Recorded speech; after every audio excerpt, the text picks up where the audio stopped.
지난 시간에는 누가복음 10장 말씀을 읽으면서 우리 예수님께서 갈릴리에서의 모든 사역을 마치시고 이제 예루살렘에 있는 유대 지방을 향해 이제 가시면서 특별히 자신이 가시고자 하는 그런 모든 도시에 본인 스스로 가실 수가 없기 때문에 70명의 그 제자들을 따로 뽑아서 본인이 가고자 했던 그와 같은 모든 도시로 보내시며 말씀을 선포하라고 하시는 그런 내용을 저희가 이제 살펴봤습니다. 그래서 이 70명은 하나님이 보내신 하나님의 대사다 이렇게 말씀을 드리면서 저와 여러분이 지금 이 시대에 예수님께서 보내셨던 그 70명과 마찬가지로 하나님의 대사, 이런 한국 대사, 미국 대사 이런 것이 아니라 하나님의 왕국의 대사가 돼서 하나님이 원하시는 그런 말씀을 맡아 그 말씀을 가져다가 전달하는 그런 책무를 맡았다 이렇게 이제 말씀을 드렸습니다. 예수님께서 그 70명을 보내시면서 이들에게 세 가지를 주문하셨어요. 수확밭에서 수확할 것들이 굉장히 많은데 수확할 수 있는 일꾼이 없으니 이 수확밭의 주인이 되시는 아버지 하나님께 기도해서 하나님께서 이 수확밭에 일꾼들을 보내달라고 그렇게 기도하며 나가서 말씀을 선포하라고 예수님이 말씀해 주셨습니다. 우리 교회도 우리 성도님들이 아침 저녁으로 시도 때도 여러분이 생각이 날 때마다 정말 이 한국 땅에 하나님의 말씀을 올바로 선포할 수 있는 그와 같은 설교자들, 목사들 하나님께서 보내주셔서 곳곳에 하나님의 이름을 선포하는 아름다운 지역교회들이 세워질 수 있도록 저와 여러분이 같이 기도해야 합니다. 그 다음에 예수님께서 화평의 복음을 선포하라고 주문하셨어요. 예수님이 가시면 하나님과 원수 관계였던 그런 사람들이 예수님의 말씀을 통해서 화평의 복음을 통해서 예수 그리스도와의 화평을 누리는 그와 같은 일이 생긴다는 그 사실을 선포하라고 예수님이 말씀해 주셨습니다. 마지막으로 지금 너희가 이 땅에서 말씀을 선포하며 이 땅에서 사는 것 자체가 단순히 그냥 사는 것이 아니라 마귀와 전쟁을 벌이고 있다. 저와 여러분 지난 일주일 동안 산 삶이 하나님 보시기에 마귀와 전쟁을 하고 있는 그런 삶이다.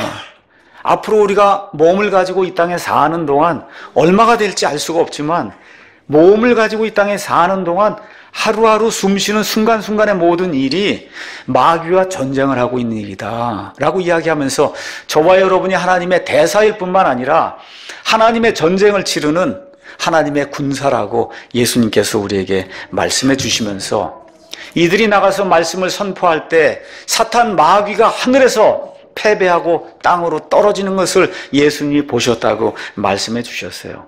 그래서 창세기 3장 15절 이후부터 이미 마귀는 패배한 존재로 하나님이 낙인을 찍어놨습니다. 다만 우리 예수님 재림하실 때까지 이 땅에 하나님께서 마귀가 활동할 수 있도록 유예기간을 허락해 주셨기 때문에 이 땅에 지금도 마귀를 따르는 자들이 있고 저와 여러분이 최선의 방법으로 신사답게 온유한 그런 방법으로 이와 같은 영적인 싸움을 재림 때까지 우리가 말씀으로 무장하고 해야 된다. 이런 것을 제가 여러분에게 말씀을 드렸습니다. 이런 말씀이 끝난 이후에 21절, 22절이 나오는데 그 21절, 22절에는 예수님께서 어떤 사람들 때문에 매우 기뻐하셨다고 하는 그런 기록이 이 안에 나오고 있습니다. 저와 여러분이 사복음서를 이렇게 가서 읽는 가운데 예수님이 어떠한 사건이나 아니면 어떤 사람들 때문에 기뻐하셨다라고 하는 그런 구절을 발견하기가 대단히 어려워요.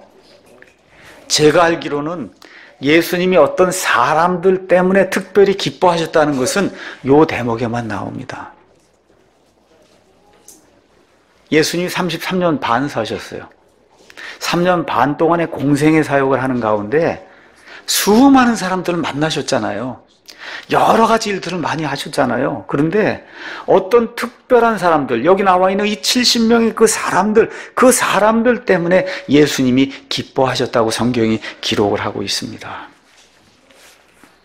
저와 여러분이 예수님 안에서 구원을 받은 이후에 마음속에 작정하는 것이 한 가지가 있어요. 그것은 뭐냐 하면, 어떻게 하면 내가 하나님을 기쁘게 하는 사람이 될 수 있을까? 여러분, 그거 놓고 기도하시고 그거 놓고 애를 쓰시죠? 맞습니까? 예. 어떻게 해야 내가 하나님을 기쁘게 하는 그런 사람이 될 수 있을까?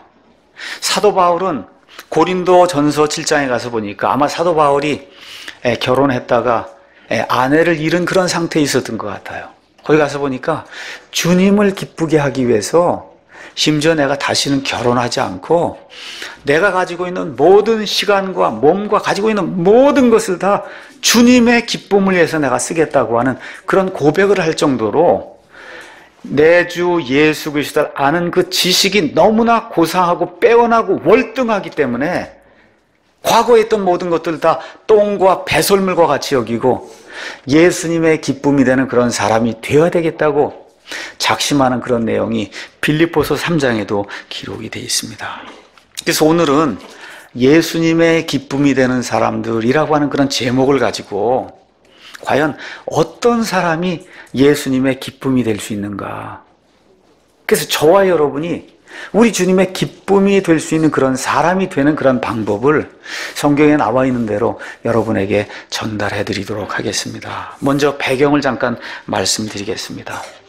지난 시간에 말씀드렸듯이 70명이 나가서 복음을 선포할 때 예수님이 이 땅에 계시는 동안에는 이 70명의 제자들에게 마귀를 제압할 수 있는 그런 권능을 주셨어요. 놀라운 기적들을 행할 수 있는 그런 권능을 주셨어요. 그래서 이 70명이 나와서 하나님의 말씀을 선포할 때 마귀들이 제압을 당하고 놀라운 기적들이 생기고 능력 있는 그런 일들이 생겼어요. 그래서 이들이 돌아와서 이와 같은 모든 일들을 예수님께 보고하며 예수님께 이런 일들에 대해서 기뻐하니까 예수님께서 이 17절에 무엇라고 말씀하시느냐? 그런 일들로 인해 기뻐하지 마라. 마귀를 제압한다고, 무슨 큰 능력을 행한다고, 지금식으로 이야기하면 우리 교회가 10만 명 모인다고, 우리 교회가 킹제임 성경을 쓴다, 이런 걸로 기뻐하지 말라는 거예요. 무엇으로 기뻐하냐?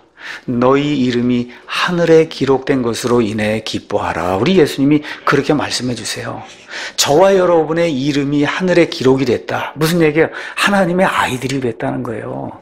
하나님의 아들, 딸이 됐다는 겁니다. 하나님의 아들, 딸로 하나님의 모든 것을 상속받을 수 있는 예수님과 함께 공동 상속자가 되었다고 하는 그 사실로 인해 기뻐해라. 예수님께서 그 말씀을 주시고 나서 곧바로 21절, 22절 말씀이 나오는 거예요.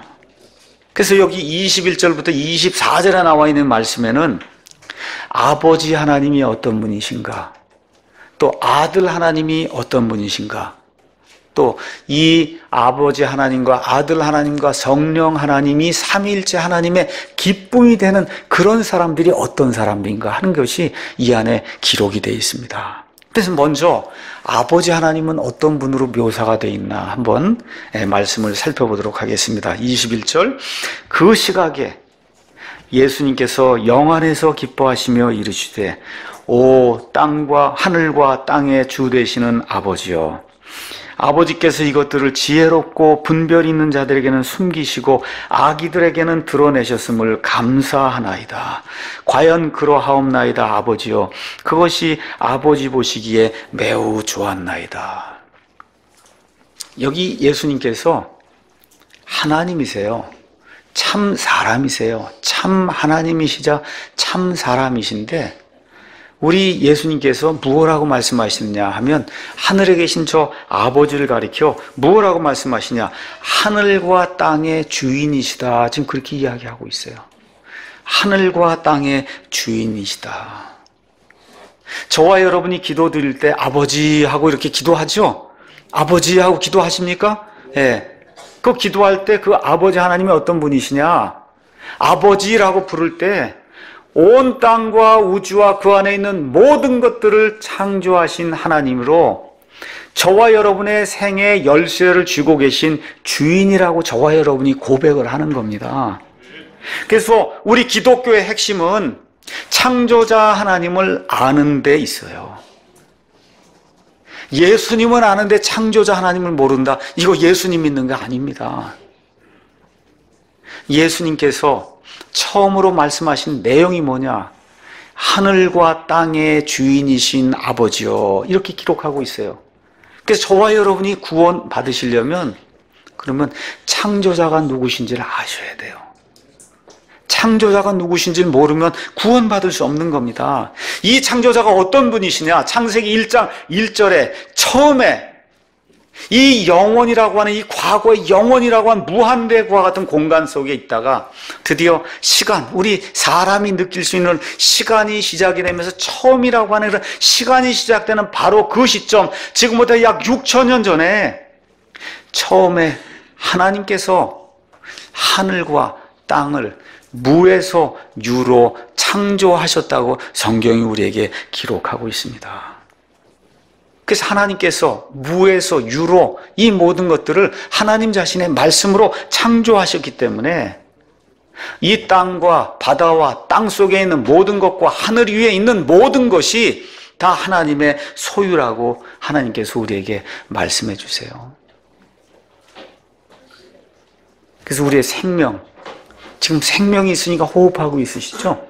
우리의 생명, 우리의 호흡, 우리의 집, 우리가 가지고 있는 재산, 우리의 아이들, 우리가 지금 하고 있는 이 사랑 침례교회, 이 모든 게 다 이 심지어 한국 땅, 미국 땅, 중국 땅, 저 이슬람 사람들이 차지하고 있는 중동 땅, 저것도 다 누구 거예요?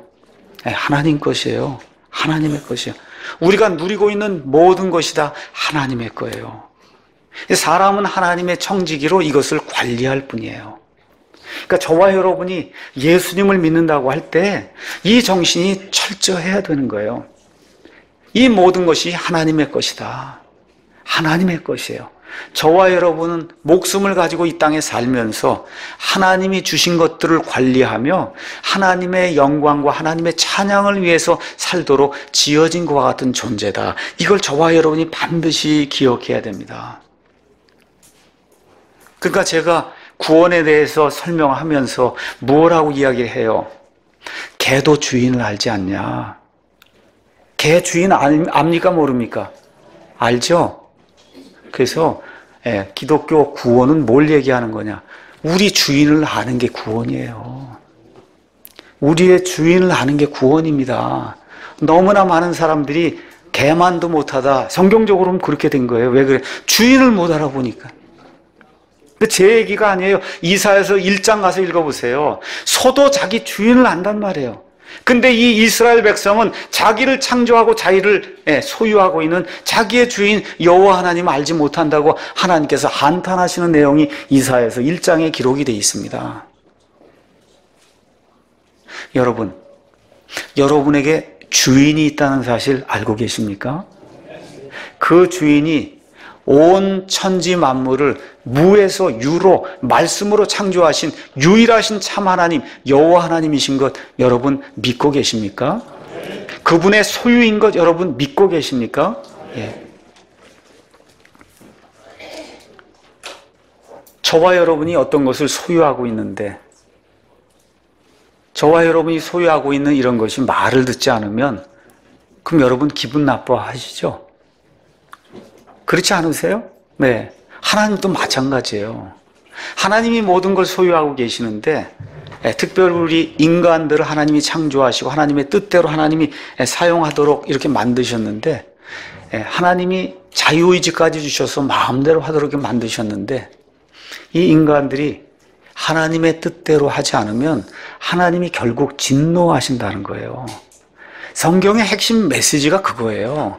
하나님이 참고 기다리는데 하나님의 참으심에 결국 한계가 있어서 끝에는 하나님이 심판하신다는 겁니다.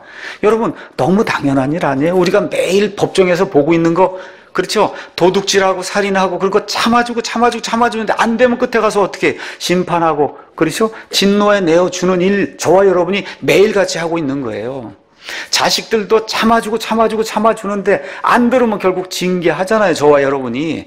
하나님도 그와 같은 똑같은 일을 하신다. 다만 하나님은 스케일이 크기 때문에 그 시간이 우리는 아이들 다루고 뭐 이런 게 1년, 2년, 하나님은 지금 한 6천년 동안이라고 하는 그런 긴 기간을 통해서 참으시면서 하나님의 진노를 지금 유보하고 계시는 그런 상태에 있는 것. 이거 외에는 하나님이 공의롭기 때문에 똑같은 그런 일을 하신다. 그렇게 성경이 기록하고 있습니다. 로마서 한번 가서 보도록 하겠습니다.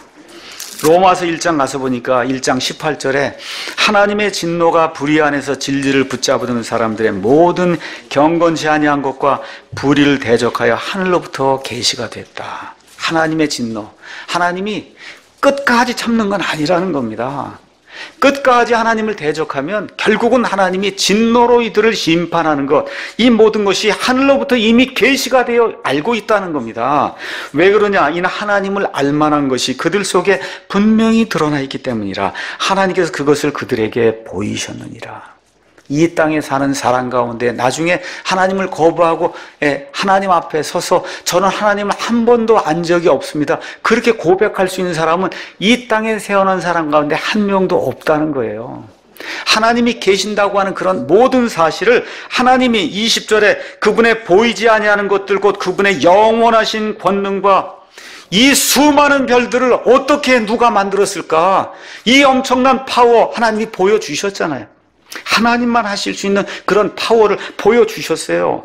신격, 하나님이 어떤 분이시라고 하는 것은 세상의 창조 이후로 분명히 보이며 만들어진 것들을 통해 깨달아 알 수 있나니 그러므로 그들이 변명할 수 없느니라. 하나님이 어느 누구도 변명하지 못하도록 여러분과 제가 사과 하나를 먹으면서도 이 사과가 어떻게 생겼는가 보면 하나님의 창조를 알 수 있다는 거예요.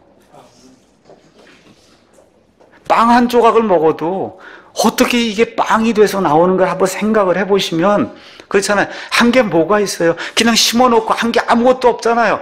거기서 지금 모든 것이 열려서 저와 여러분이 그 모든 거 먹고 마시는 거 아닙니까? 그런데 이 하나님 만드신 사람들 가운데 하나님을 주인으로 영접하지 않는 사람들이 많다는 겁니다. 그들이 하나님을 아는데 그분을 하나님으로 영화롭게 하지 않는다는 거예요. 하나님 대접, 주인 대접을 하지 않는다는 겁니다. 그리고 감사하지도 아니하며 오히려 자기들의 상상 속에서 허망해지고 또 그들의 어리석은 마음이 어두워졌나니. 그게 어떻게 돼요? 원숭이가 우리 아버지라 그러고, 그죠? 원숭이가 우리 할아버지라 그러고, 하버드 대학, 케임브리지 대학, 옥스퍼드 대학, 서울 대학 어디 다 다녔다는 사람들이 아메바가 우리 할아버지라 그러고, 아메바 이제 돌덩어리가 우리 할아버지라 그러고, 지금 이렇게 자기들의 상상 속에서 허망해져서 잘못된 것들을 주장하고 나선다는 거예요. 그러면서 22절 그들은 스스로 지혜롭다고 선언하나 어리석은 자가 됐다는 거예요. 얼마나 지혜롭다고 자랑을 많이 하는지 알 수가 없어요. 그런 사람들에게 나타난 특징이 뭡니까? 썩지 아니할 하나님의 영광을 썩을 사람이나 새나 네 발 달린 짐승이나 기어다니는 것들과 같은 형상으로 바꾸어 놨어요. 우리 천주교인들 차에 한번 보세요. 마리아 이런 거 다 만들어 놓고 이게 뭘 지켜줄 줄로 알고, 불교하는 사람들 가서 돌덩어리 만들어 놓고 그 앞에 가서 절하는 그 안타까운 모습을 여러분 한번 생각을 해보세요. 왜 그래요? 주인이 누구신 줄 알지 못하니까 이런 일들을 지금 하고 있는 겁니다. 이렇게 될 때 하나님께서 그들 마음의 정욕을 통해 부정함에 내두사 그들이 자기들의 몸을 서로 욕되게 하셨으니 그들은 하나님의 진리를 거짓으로 바꾸고 창조자와 창조물을 더 경배하고 섬겼느니라. 그분은 영원히 찬송받으실 분이시로다. 아멘. 여러분, 이 하나님이 저와 여러분의 하나님이심을 오늘 아침에 다시 한번 확신하셔야 돼요. 쓸데없는 것 여기에 경배하고 쓸데없는 것에 우상 숭배하는 것, 하나님을 경홀히 여기는 것, 이런 일 해서는 안 된다고 성경이 우리에게 이야기해주고 있어요. 요한계시록 4장 11절에 가서 보니까 하나님께서 사람을 만드신 목적이 그 안에 기록이 되어 있습니다. 오 주여, 주는 영광과 존귀와 권능을 받기에 합당하시오니 주께서 모든 것을 창조하셨고 또 그것들이 주를 기쁘게 하려고 존재하며 창조되었나이다 하더라. 저와 여러분이 최선을 다해서 영광을 주님께 돌리고 존귀를 주님께 돌리고 그 다음에 권능을 주님께 돌려야 된다고 성경이 이야기하고 있어요. 그래서 우리가 매주 여기서 모일 때마다 마제스티 찬송 가지고 주님께 영광과 찬송과 존귀를 돌리고 있는 겁니다. 제가 여기서 열정을 다해서 하나님의 말씀을 선포하는 이유가 뭐냐? 하나님께 영광과 존귀와 권능을 돌려드리기 위해서 제가 이 말씀을 선포하고 있는 거예요. 저와 여러분이 창조된 목적이 바로 여기 나와 있는 것대로 하나님께서 창조하신 모든 목적이 뭐냐? 주님을 기쁘게 하도록 하기 위해서 이 모든 창조물이 창조되었다. 이 내용을 저와 여러분이 꼭 기억하셔야 돼요. 마귀와 그의 천사들이 이 목적 밖에서 스스로 하나님이 되려고 하다가 타락을 했습니다. 아담과 이브가 이 목적 밖에서 스스로 신이 되려고 하다가 결국은 하나님의 저주를 받는 그런 안타까운 일이 생기게 됐어요. 이 세상에 하나님을 떠난 모든 불신자들이 의도적으로 하나님을 떠나 하나님의 목적 밖에서 자기를 지켜 세우고, 그렇지 않으면 썩어 빠질 그와 같은 새, 짐승, 나무 조각을 깎아놓고 그게 우리에게 복을 줄 거라고 그렇게 착각하는 데 살고 있다고 성경이 우리에게 이야기해주고 있습니다. 그래서 로마서 3장 23절에 모든 사람이 죄를 지어 하나님의 영광에 이르지 못했다, 그렇게 이야기하는 겁니다. 하나님이 하시는 일이 21절에 기록이 되어 있습니다. 하나님께서 하시는 일, 그 창조자 하나님이 하시는 일, 그 무슨 뭐냐? 예수님께서 행하시는 그런 일들, 그렇죠? 이런 모든 하나님의 모든 일들을 세상에서 지혜롭다고 스스로 뻐기는 자들에게는 하나님이 그런 것들을 숨기시고 아기들에겐 그걸 드러내신다는 거예요. 자, 이게 놀라운 얘기예요. 세상에서 무슨 박사라 그러고, 세상에서 돈이 가장 많다 그러고, 그렇죠? 정치 권력이 가장 크다 그러고, 미국 대통령이 뭐 됐다 그러고, 이런 사람들에게는 하나님의 모든 일을 하나님이 숨기세요. 그리고 미약한 아기들에게만 그거를 드러내시고, 그 다음에 하나님 하시는 일이 또 하나가 있어요. 그렇게 하시는 것을 매우 기뻐하신다는 거예요. 오늘 저와 여러분이 이 시간에 하나님을 구원자로, 예수 그리스도를 구원자로 영접하셨습니까? 네. 그 사람은 어떤 사람이냐? 하나님 보시기에 하나님의 아이들이라는 거예요. 하나님의 아이들이다. 이 세상에 많은 것들, 좋은 것들 가지고 있어도 하나님의 아이가 아니면 이 세상 영원한 데 아닙니다. 70, 80, 많이 살면 100살 살면 이 세상은 끝나게 돼 있어요. 앞으로 다가올 영원을 우리가 준비하며 살아야 되는데 하나님께서 무엇라고 말씀하시느냐? 이 세상에서 스스로 지혜롭다고 여기고 스스로 뻐기는 자들에게는 하나님의 모든 진리를 하나님이 감추시고 하나님 앞에 서서, 그렇죠? 내 자신의 연약함과 내 자신의 죄와 내 자신의 허물과 내 자신의 볼 것 없음과 하나님 앞에 섰을 때 내가 가지고 있는 모든 것은 하나님 보시기에 정말 다 더러운 것뿐이 없습니다 하고 납작 엎드려져서 하나님만 바라봅니다. 이런 사람만 하나님이 기뻐하시고 하나님의 모든 진리를 가르쳐 주신다는 거예요. 근데 하나님이 그렇게 하는 일을 기뻐하신다는 거예요. 우리 하나님께서. 이게 성경에 나와 있는 하나님이에요. 예. 근데 대부분의 사람들이 왜 그걸 못하냐? 자존심 때문에 못하는 거예요. 여러분, 아이들이 무슨 자존심이 있어요? 여기 우리 제인이도 있고 그런데 요 조그만 아이들이 무슨 자존심, 아이들은 자존심이 없어요. 잘못했습니다 하고 그냥 나오는 겁니다. 엄마 아빠에게 잘못했습니다 하고 나와요. 왜 그래요? 자존심이 없어요. 교만하지 않기 때문에 나오는 거예요. 근데 어른들은 벌써 뭐 하나 이거 잘못해도 지적하면 그냥 화를 내고 그러죠. 왜 그래요? 교만하기 때문에, 다 안다고 생각하기 때문에. 그래서 이 자존심이 있기 때문에 못 나오는 겁니다. 사람의 특징이 있어요. 그 특징이 뭐냐? 모든 것이 흘러넘치고 유복하게 되면 자연히 교만하게 된다는 거예요. 저도 마찬가지고 여기 앉아있는 모든 분도 마찬가지입니다. 왜 그러냐? 성경이 그렇다고 그래요. 이 성경이 그렇다고 이야기해요. 그러니까 모든 게 차고 흘러넘칠 때 조심하셔야 돼요. 다시 말씀드릴게요. 모든 것이 차고 넘칠 때 조심해야 된다. 거기에 가장 대표적인 사례가 솔로몬 왕입니다. 사람의 모든 특징, 다시 한번 말씀드려요. 모든 것이 차고 넘치면 하나님 버리기가 대단히 쉬워요. 누가복음 18장 25절에 우리 예수님이 뭐라고 말씀하셨냐? 부자가 구원받는 것은 낙타가 바늘귀 그 사이를 통과하는 것보다 더 어렵다. 부자는 물질적인 부자, 재능의 부자, 그렇죠? 성경 지식의 부자, 킹제임스 성경 가장 많이 안다고 그렇게 하는 사람 가운데도 아닌 사람이 있을 수 있다는 겁니다. 명성이 높은 사람, 그렇죠? 세상에 지식이 많은 사람, 하나님 알기가 낙타가 바늘귀를 통과하는 것보다 더 어려울 수 있다. 그렇게 이야기하세요. 하나님께서 가장 많은 지혜를 준 사람이 솔로몬입니다. 이 솔로몬이 가장 지혜로웠는데 모든 것이 차고 넘치니까 교만에 빠져서 하나님을 대적하는 일을 하기 시작했어요. 그리고는 하나님이 가장 미워하는 이방신들의 우상을 하나님의 성전 바로 옆에 만들어 놓고 자기 아내들과 함께 그 이방신에게 한번 생각을 해보세요, 여러분. 그 이방신에게 가서 절을 했단 말이에요. 어떤 분이 솔로몬의 아내가 1000명 있었다 그러니까 그게 정말이냐 한번 그 구절을 보여달라 그러더라고요. 그래서 오늘은 제가 보여드리고 하겠습니다. 열왕기상 11장 3절. 저와 가까운 분이 그러더라고요. 이걸 물어봐서 제가 묻는 거예요.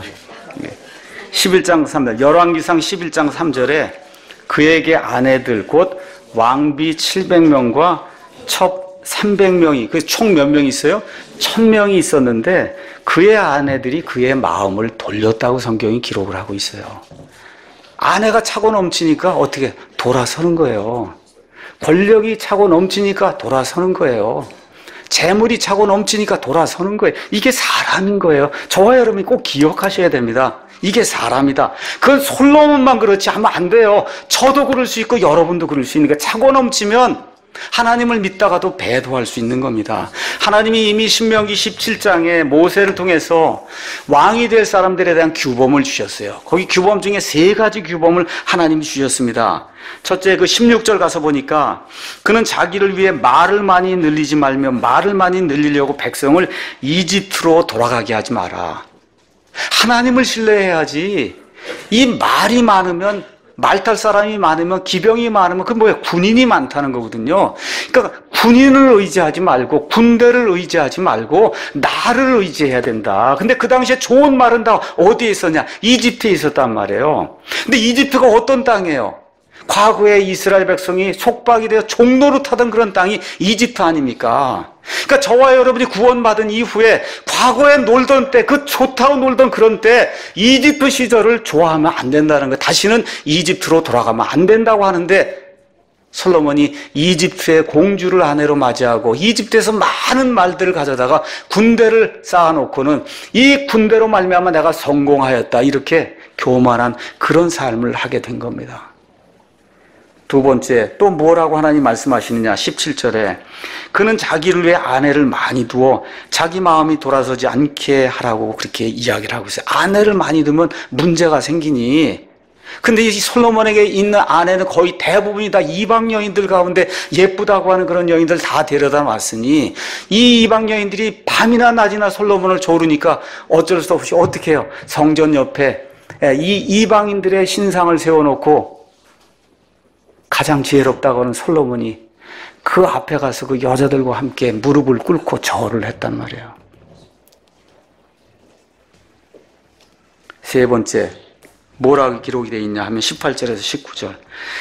그가 자기 왕국의 왕좌에 앉거든 그는 자기를 위해 레위 사람 제사장들 앞에 있는 그것에서 이 율법을 책으로 한 권을 필사해서 평생토록 자기 곁에 두고 그 안의 것을 읽어서 주 자기 하나님 두려워하기를 배우며 이 율법의 모든 말과 이 법규를 지키고 행할 것이니라.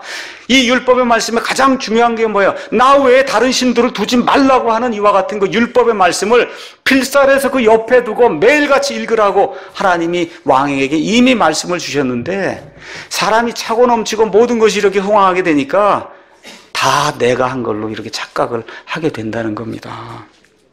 솔로몬의 처음은 매우 좋았지만 결국 교만으로 인해 타락했어요. 그런데 우리 하나님께서 그의 아버지 다윗을 보시고 다시 한번 그에게 은혜를 베풀어서 말년의 솔로몬이 다시 하나님께로 돌아오게 돼요. 얼마나 창피한 그런 일인지, 너무나 많은 사람들에게 부끄러운 일을 하고는 하나님께로 다시 돌아와서 지은 책이 전도서예요. 전도서 여러분 아시잖아요. 헛되고 헛되니 모든 것이 헛되다. 1000명 아내를 도봤는데 그게 다 헛되다는 거예요. 수많은 재산, 모든 지혜 이런 거 내가 다 누려봤는데 헛되다고 이야기하는데, 전도서는 우리말의 제목은 전도서인데 원래 이 전도서의 제목은 선포자예요. 예루살렘의 왕으로 지냈던 이 솔로몬이라고 하는 선포자가 인생이 무엇인가를 선포하는 그런 내용이 지금 선포자 전도서입니다. 전도서에 가서 보니까 전도서에서 솔로몬이 이렇게 이야기를 합니다. 11장 9절에 오 청년이여 내 젊은 때를 기뻐하라. 내 젊은 시절에 내 마음이 너를 기쁘게 하고 내 마음이 원하는 길들로 걸으며 내 눈이 보는 대로 걸어라. 마음대로 해도 좋다는 거예요. 근데 그러나가 있어요. 그러나 이 모든 일들로 인하여 하나님께서 너를 심판자리로 데려가실 줄 너는 알아야 한다. 그 다음에 12장 1절에 이제 내 젊은 시절에 내 창조자를 기억해라. 아버지 하나님이 우리의 창조자인 것을 기억하는 사람이 지혜로운 사람이에요. 솔로몬이 모든 것을 뒤에 깨닫고 12장 맨 끝에 가서 13절 14절에 우리가 전체 일의 결론을 들을지니 내가 지금까지 이 세상에서 모든 것을 다 누려본 이후에 심지어 배도까지 하고 이방신에게 가서 절까지 하고 그리고 다시 하나님의 은혜로 돌아온 이후에 내가 이제 결론을 내린다. 하나님을 두려워하고 그분의 명령들을 지킬지어다. 이것이 사람의 온전한 의무이니라. 하나님께서 모든 은밀한 일과 더불어 선한 일이든 악한 일이든 모든 일을 심판하시래. 저와 여러분이 이거는 아무도 모를 거야 하고 지은 그런 모든 죄 하나님의 심판 자리에 가서 다 드러난다는 겁니다. 이런 하나님을 두려워하고 살아야 돼요. 그래서 특별히 사업이 잘 될 때, 공부가 잘 돼서 학업이 잘 돼서 학식이 높아질 때, 지위가 올라갈 때, 명예가 올라갈 때, 재산이 늘어날 때, 자식들이 잘 될 때, 특별히 우리 사랑 침례처럼 교회가 잘 될 때 저와 여러분이 조심하셔야 돼요. 조심하셔야 돼요. 교만에 빠져서 몰락하느니 차라리 좀 조금 잘 못 살고 조금 덜 건강하고 조금 더 가난하게 사는 게 그게 성경이 주는 지혜예요. 그래서 시편 119편 72절에 71절에 다윗이 뭐라고 고백해요? 고난당한 것이 내게 유익하오니 이 고난당함을 통해 내가 주님의 법규들을 배우게 되었습니다. 그렇게 하나님께 고백하는 거예요. 저와 여러분, 창조자 하나님을 놓치시면 큰일 납니다. 모든 것이 창대하게 될 때 특별히 하나님을 놓치지 않도록 저와 여러분이 이와 같은 사례들을 통해서 저와 여러분이 늘 우리 자신을 점검을 해야 됩니다. 그 다음에 22절에 아주 귀중한 말씀이 나와 있습니다. 내 아버지께서 모든 것을 내게 넘겨주셨사오니 아버지 외에는 아무도 아들이 누구인지 알지 못하고 아들과 또 아들이 아버지를 드러낼 자 외에는 아무도 아버지가 누구신지 알지 못하나이다 하시니라. 여기 22절에는 삼위일체 하나님에 대한 놀라운 진리가 이 안에 기록이 되어 있습니다. 하나님은 한 분이 아니고 세 분이에요. 아버지 하나님, 아들 하나님, 그 다음에 성령 하나님. 세 분이 세 하나님이 아니라 한 하나님이라고 성경이 우리에게 이야기하고 있습니다. 우리 하나님은 인격체예요. 인격체는 지정의를 가진 거예요. 여러분, 하나님이 한 분이라 그러면 문제가 생겨요. 하나님이 사랑이다 그러면 사랑을 하려면 누가 있어야 사랑을 할 거 아닙니까? 맞죠? 내가 의지가 있어서 무엇대로 이렇게 뭘 실천하고 뭐 말도 하고, 여러분 하나님은 말씀을 하는 분이잖아요. 말을 하려면 누가 대상이 있어야 말을 할 거 아닙니까? 맞습니까? 우리 하나님이 스스로 존재하는 분이요. 영원전 과거부터 스스로 존재하는데 하나님이 한 분이면 문제가 생겨요. 어떻게 하나님이 사랑을 표시할 수 있고, 어떻게 하나님이 의지를 표시할 수 있고, 어떻게 하나님이 말을 하고 의사소통할 수 있어 한 분이면.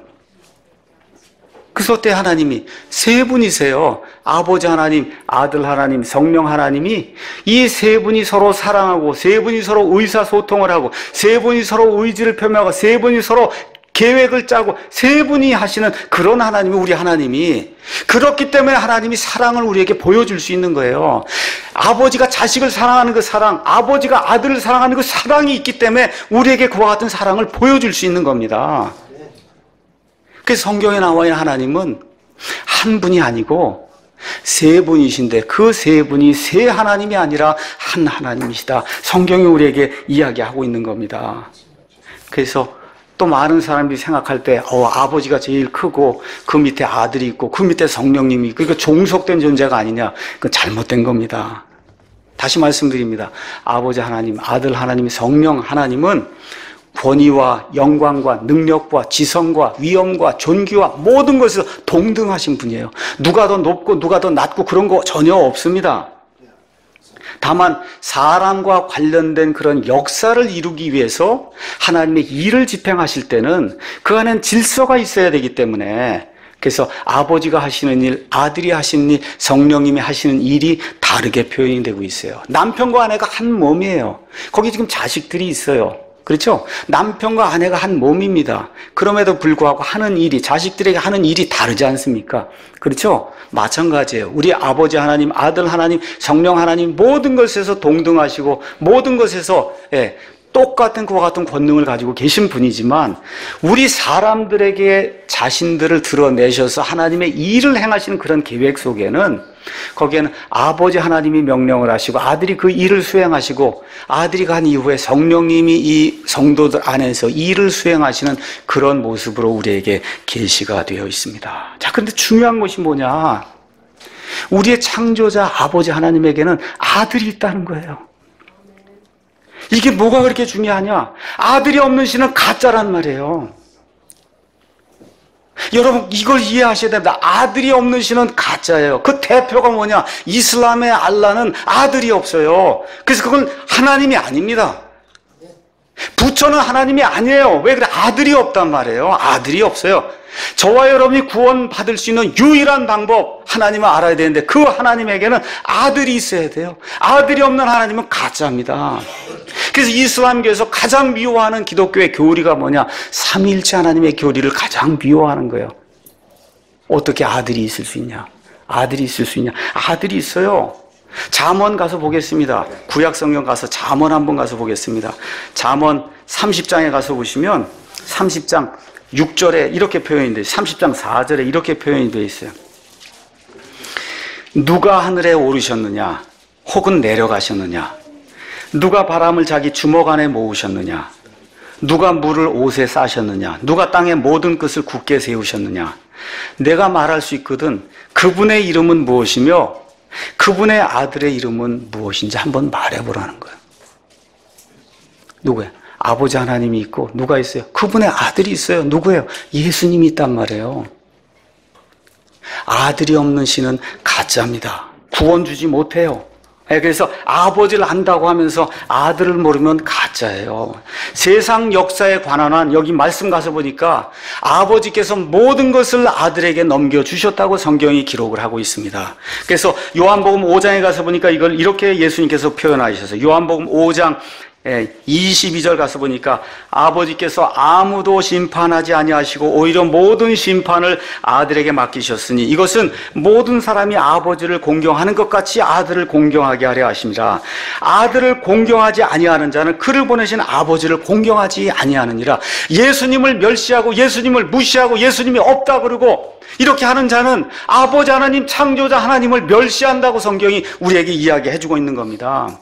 진실로 진실로 내가 너희에게 이르노니 내 말을 듣고 또 나를 보내신 자 아버지를 믿는 자는 영존하는 생명이 있고 또 정죄에 이르지 아니하리니 사망에서 생명으로 이미 옮겨졌느니라. 아멘.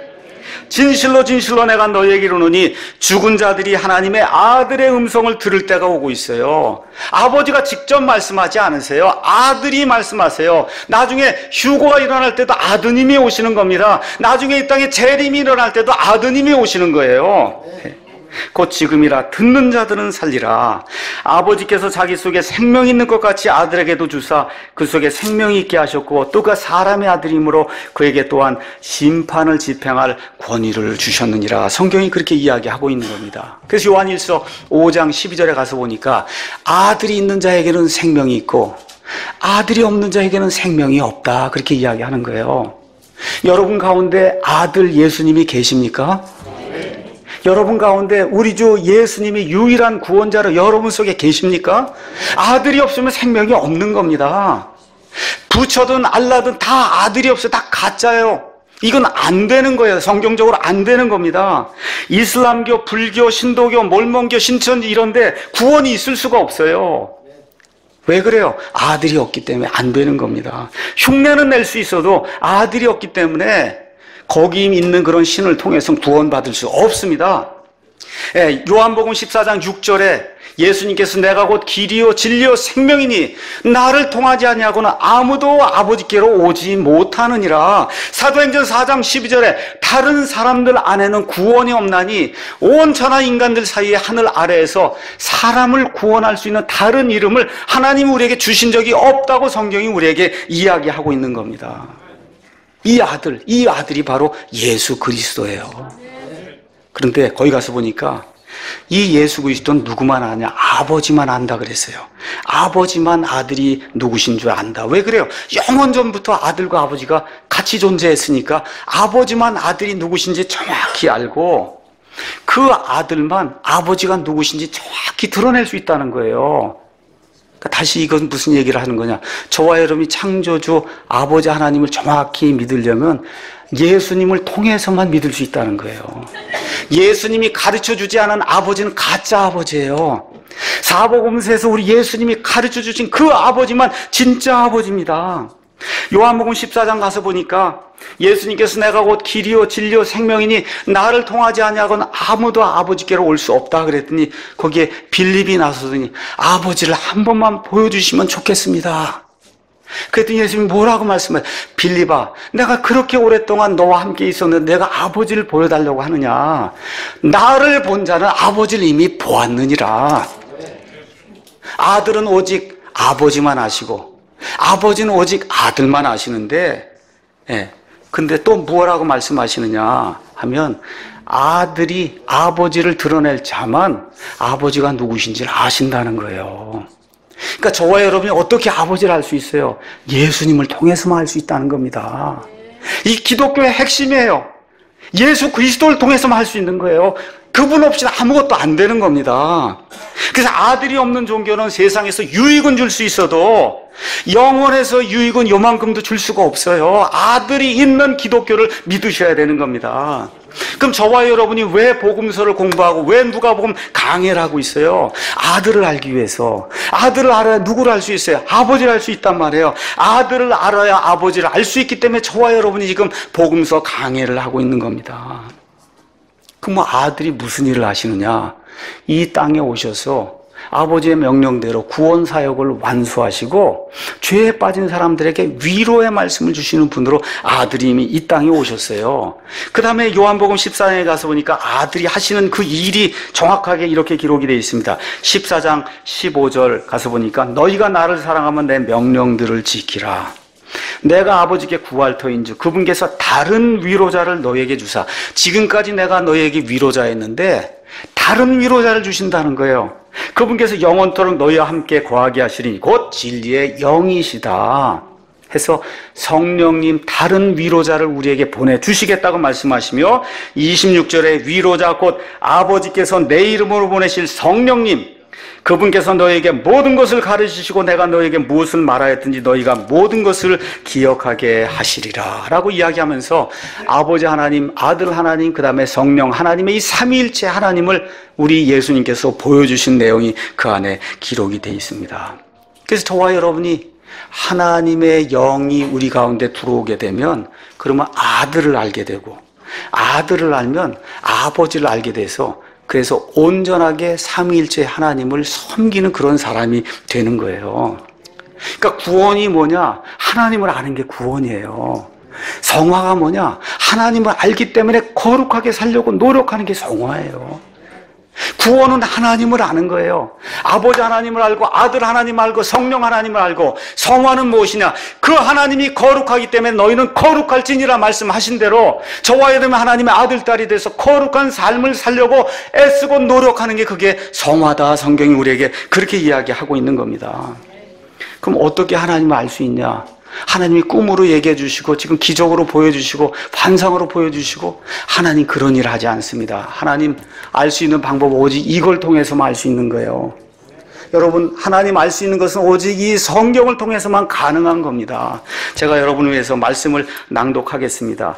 베드로전서 1장에 가서 보니까 1장 23절에 너희가 다시 태어난 것은 너희가 구원받은 것은 썩을 씨에서 난 것이 아니여 썩지 아니할 씨에서 난 것이니 살아있고 영원히 거하는 하나님의 말씀으로 된 것이니라. 아멘.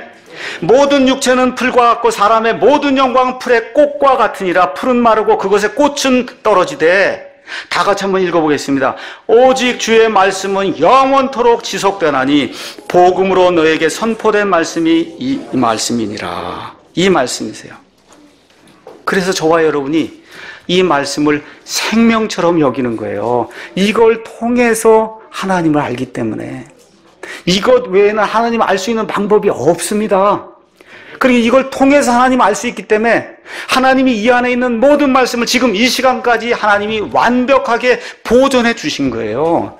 그래서 저와 여러분이 이 성경을 들고 이것은 완벽한 하나님의 말씀입니다 하고 선포해야 되는 겁니다. 자랑스럽게 남들에게 제시하실 수 있어야 되는 거예요. 이 말씀이 저와 여러분을 구원합니다. 이렇게 될 때 성도에게 임하는 복이 23절에서 24절에 기록이 되어 있어요. 그분께서 자기 제자에게 돌아서서 은밀히 이르시되 너희가 보는 것들을 보는 눈은 복이 있도다. 마귀들을 제압하고 죽은 자를 살리고 놀라운 일들, 귀신들을 마귀들을 내쫓고 하는 이런 모든 것들 이걸 보는 눈은 복이 있도다. 내가 너희에게 이르노니 구약시대의 많은 대언자들과 왕들이 너희가 보는 그것들을 보고자 하였으나 보지 못하였고 너희가 듣는 그것들을 듣고자 하였으나 듣지 못하였느니라. 여기 1차적으로는 지금 예수님 당시에 유대인 제자들에게 이야기하는 거예요. 구약시대 그 많은 대언자들이 지금 너희 눈앞에서 일어나는 이 놀라운 왕국의 복음이 선포되고 사람들이 고침을 받고 하나님께로 돌아오는 그 일, 그거를 그렇게 보고자 했는데 못 봤다는 거예요. 근데 그걸 지금 너희가 너희 눈으로 보니 너희가 얼마나 복된 자들이냐. 예수님께서 그렇게 말씀하세요. 이걸 지금 이 시대에 우리에게 갖다 적용을 하면 이 당시에 제자들이 보지 못한 것들 우리가 지금 보고 있어요. 그 제자들에게 신약 성경 없었습니다. 그 제자들에게 요한계시록 없었어요. 앞으로 어떤 일이 생길지 그 제자들 알지 못했어요. 근데 저와 여러분 이 성경을 통해 지금 다 알고 있잖아요. 맞습니까? 하나님의 놀라운 계획이 앞으로 어떻게 이루어질지 요한계시록까지의 모든 말씀을 통해 다 알고 있잖아요. 그래서 구약시대에 어떤 사람들도 보지 못했던 모든 것들을 하나님의 말씀을 통해 저와 여러분이 지금 누리는 아름다운 축복을 지금 가지고 있는 겁니다. 맞습니까? 특히 말세를 사는 우리에게는 놀라운 일들이 우리 눈앞에 지금 일어나고 있잖아요. 이스라엘이 지금 돌아와서 지금 성전을 지으려고 하고 있지 않습니까? 적그리스도가 나타나기 위해서 온 세상 시스템이 바뀌고 있지 않습니까? 우리 눈앞에서 이런 것들이 이루어지게 될 때 데살로니가전서 4장 16에서 17절 주께서 호령과 천사장의 음성과 하나님의 나팔 소리와 함께 친히 하늘로부터 내려오시리니 그리스도 안에서 죽은 자들이 일어나고 그리고 살아서 남아있는 우리가 그들과 함께 구름으로 채 올라가 공중에서 주를 만나리라. 이와 같은 그 약속의 말씀이 우리 세대에 이루어질 수 있는 이와 같은 축복 속에서 저와 여러분이 살고 있는 거 맞습니까? 그러니까 우리가 복이 있다는 거예요. 이런 것들을 기억하시면서 내가 아버지 하나님을 알고 있는가? 아들 하나님을 알고 있는가? 성령 하나님을 알고 있는가? 이 하나님을 말씀을 통해 알고 있는가? 이 말씀 중에서도 거짓이 하나도 없고 빠진 데가 하나도 없고 첨가되는 거 하나 없이 완전히 보존된 이 킹제임스 성경을 통해 온전하신 하나님을 알고 그 하나님의 거룩함에 참여하기 위해서 계속해서 내 자신을 내어놓고 거룩함의 삶을 살기 위해서 노력하는 저와 여러분이 되기를 예수님의 이름으로 축원합니다. 기도하겠습니다.